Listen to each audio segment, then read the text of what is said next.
Hello student, good morning. NBDI branch में आपका स्वागत है।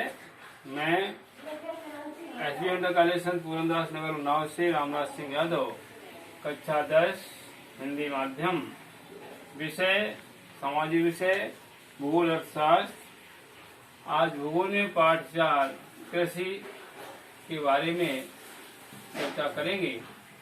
आज के सेशन में भारत में कृषि के प्रकार तथा भारतीय कृषि के पिछड़ेपन तथा कम उत्पादन होने के क्या क्या कारण हैं, इन बिंदुओं पर आज हम चर्चा करेंगे। कृषि किसे कहते हैं? पहला पॉइंट है, कृषि किसे कहते हैं। कृषि का अर्थ है खेती से संबंधित कार्य करना। फसलों को बोना उगाना कृषि कहलाता है। कृषि के अंतर्गत अन्य तरह की अनेक क्रियाएं की जाती हैं। बागवानी है, फसलों को बोना उगाना है, खनन संबंधी कार्य है, मत्स्य पालन है, पशुपालन भी है। ये सब प्राथमिक क्रियाओं के अंतर्गत आता है। जैसा कि आपने अर्थशास्त्र के पाठ 2 में पढ़ा होगा, भारतीय अर्थव्यवस्था के क्षेत्र में प्राथमिक क्रिया, द्वितीय क्रिया और तृतीय क्रिया, यानी संपूर्ण जनसंख्या को उन्होंने 3 वर्गों में विभाजित किया है कि जो लोग जिस क्षेत्र में कार्य करते हैं उसको उस क्षेत्र में वर्गीकृत किया गया है। उसी तरह से यहाँ पर भी जो लोग कृषि कार्यों में जुड़े हुए होते हैं, कृषि से संबंधित होते हैं, प्रकृति से संबंधित जितने भी संलग्न कार्य होते हैं वो प्राथमिक क्रिया के अंतर्गत आते हैं। प्रकृति से संबंधित, पृथ्वी से संबंधित, भू से संबंधित जो भी कार्य लोग करते हैं या जिनके माध्यम से ये कार्य किए जाते हैं, वो सभी लोग प्राथमिक क्षेत्र में आते हैं, यानी प्राथमिक क्रिया कहलाती है। तो भारत में भी एक बहुत बड़ा भूभाग, लगभग 2/3 जनसंख्या कृषि पर भी निर्भर है। आज भी लगभग 78% लोग जिनके जीविकोपार्जन का मुख्य साधन कृषि है, भारत में कृषि करते हैं। जबकि अमेरिका में केवल 5% लोग कृषि करते हैं।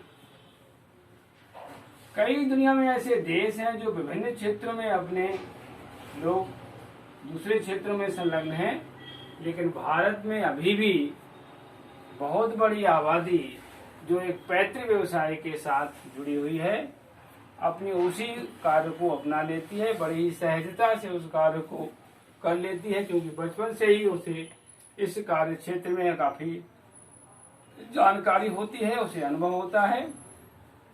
इसलिए वो दूसरे क्षेत्रों में जाने के बजाय अपने ही कार्यों में संलग्न होने की प्रक्रिया में संलिप्त रहता है। तो जो लोग कृषि, बागवानी, पशुपालन, मत्स्य पालन या और अन्य क्रियाएं के साथ साथ कृषि कार्य करते हैं, वो भारतीय कृषि में लोग जुड़े हुए माने जाते हैं और ऐसे लोग प्राथमिक क्षेत्र के अंतर्गत उनकी क्रियाएं मानी जाती हैं। अगला बिंदु है कृषि के प्रकार। भारत में 2-3 तरह की लोग कृषि क्रियाएं करते हैं। नंबर 1 है जीवन निर्वाह कृषि। जीवन निर्वाह कृषि, इसी को जीविकोपार्जन कृषि भी कहते हैं। जीविकोपार्जन कृषि, जीवन निर्वाह कृषि या जीविकोपार्जन कृषि एक ही बात है। भारत की एक बहुत बड़ी आबादी जिसके पास भूमि का आवंटन बहुत कम होता है, इसलिए वह अपने परिवार की पालन पोषण के लिए उस भूमि के एक छोटे से टुकड़े में ही अपने परिवार के सभी सदस्यों का ठीक से वर्ष भर पालन पोषण हो सके, इसलिए भूमि के छोटे से ही भूभाग में सभी प्रकार की खाद्यान्न फसलों को उगाना जीवन निर्वाह कृषि कहलाता है, जीविकोपार्जन कृषि कहलाता है। जबकि दूसरी ओर देखा जाए तो लोग गहन कृषि भी करते हैं। गहन कृषि, इसी को वाणिज्यिक कृषि भी कहा जाता है।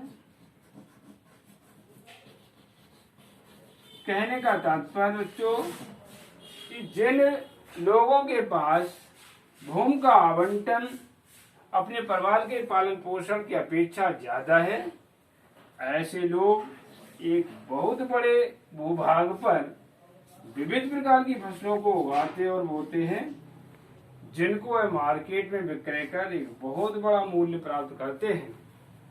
इस तरह की फसलों को बोना उगाना गहन कृषि अर्थात वाणिज्यिक कृषि के अंतर्गत आता है। तो वह लोग जो कृषि क्रियाओं में अच्छे कृषि में अच्छे बीजों का, अच्छे उपकरणों का प्रयोग करके और भूमि का आवंटन अधिक मात्रा में होने के कारण वाणिज्यिक कृषि को महत्व देते हैं और धनार्जन प्राप्त करते हैं। अगला रोपण कृषि अथवा बागवानी कृषि। भारत में रोपण अथवा बागवानी कृषि, भारत में विभिन्न प्रकार की जलवायु प्राकृतिक दशाएं पाई जाती हैं। भारत के अधिकांश भाग पठारी पहाड़ी होने के कारण जो क्षेत्र मैदानी भूभागों की अपेक्षा पर्वतीय क्षेत्र हैं, वहां पर ज्यादातर कृषि रोपण कृषि अथवा बागवानी कृषि होती है। जैसे चाय है, कहवा है, केला है या अन्य ऐसी फसलें जो रोपण फसलों के अंतर्गत आती हैं, पर्वतीय क्षेत्रों में, पर्वतीय राज्यों में फसलें की जाती हैं। वहां पर भी लोग इन फसलों को उगाकर अच्छी आमदनी पैदा करते हैं और अपने परिवारों का पालन पोषण करते हैं। इस तरह से कृषि क्या है, कृषि के प्रकार क्या है। अगला बिंदु है भारतीय कृषि के पिछड़ेपन तथा उत्पादन कम होने के क्या कारण हैं। भारत में जो कम उत्पादन होने का मुख्य कारण है कि आज भी लोग प्राचीन पद्धति को अपनाए हुए हैं, जबकि हमारी जनसंख्या लगातार बढ़ रही है। जनसंख्या में विश्व में चीन के बाद भारत का दूसरा स्थान है और हम अपनी पद्धतियां, जो कृषि कार्य करने की पद्धतियां हैं, वो प्राचीन ही चली आ रही हैं। इसलिए भी हमारे यहाँ अच्छे बीज, अच्छे उपकरण ना होने के कारण हमारे उत्पादन लागत मूल्य की अपेक्षा उत्पादन कम होता है, जिसे कि हमें परिवर्तित करने की आवश्यकता है। दूसरा बहुत बड़ा पॉइंट है, बहुत बड़ा मुख्य कारण है कि भारत की जो कृषि है वो ज्यादातर मानसूनी वर्षा पर आधारित है और भारत की जलवायु भी मानसूनी है। भारत में वर्षा का वितरण और समय दोनों ही असमान है, इसलिए भारत में सिंचाई के अच्छे साधन न होने के कारण भी फसलों का अच्छा उत्पादन नहीं होता है। जोतों का आकार, भारतीय किसानों के पास भूमि का आवंटन कम होने के कारण उनका अनुपात भी छोटा है। कृषि के पारंपरिक तरीके, जो कार्य करने की पद्धतियां हैं, वो बहुत ही प्राचीन हैं। भूमि पर जनसंख्या का भार अधिक है। प्राकृतिक आपदाएं हमारे साथ हमेशा लगी रहती हैं। इसलिए भारतीय कृषि पिछड़ेपन के कई कारण हैं, जिसे कि हमें वर्तमान परिस्थितियों के अनुसार बदलना होगा। आज के इस पाठ में इन बिंदुओं पर हमने चर्चा की। आज का सेशन यहीं पर समाप्त करने की कोशिश करते हैं। अगले वीडियो में हम इसी पाठ से अन्य टॉपिक लेकर के चर्चा करेंगे। आज के लिए बस यहीं पर हम समाप्त करने की आपसे विदा चाहते हैं। धन्यवाद। इसका वर्क आपको प्राप्त हो जाएगा, जिसको आप कॉपी में नोट करके और आने वाले समय पर कॉपी को चेक कराएंगे, ठीक से याद करेंगे। धन्यवाद।